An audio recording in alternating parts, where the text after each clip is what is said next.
where does one go to find a mentor like you found in Ben Graham, someone you can ask questions to regarding value investing?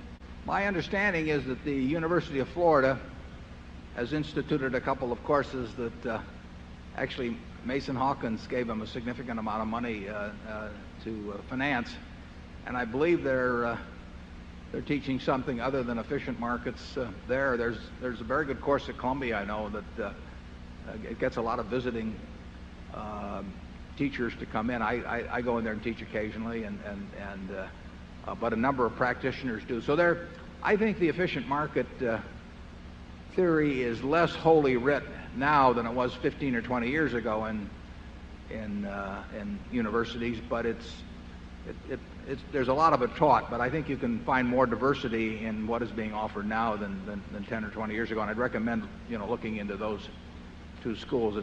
It's really quite useful. If you had a merchant shipping business, if all of your competitors believe the world is flat, it is a huge edge, because they will not take any they will not take on any cargo to go to places that are beyond where they think they will fall off. And so we should be encouraging the teaching of efficient market theories in universities. And it amazes me. But I think one time that was it Keynes that said that most economists are most economical about ideas, that they make the ones they learn in graduate school last a lifetime.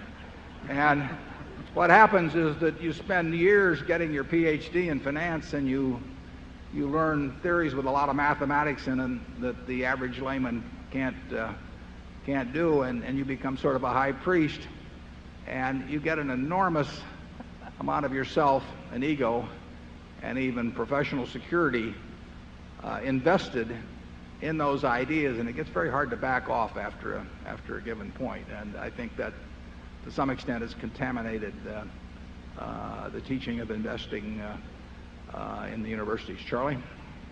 Well, I would argue that the contamination was massive. But it's waning.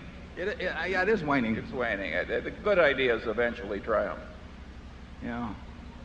The word anomaly I've always found interesting on that, because after a while, Columbus was an anomaly, but what it means is something that the academicians could not explain, and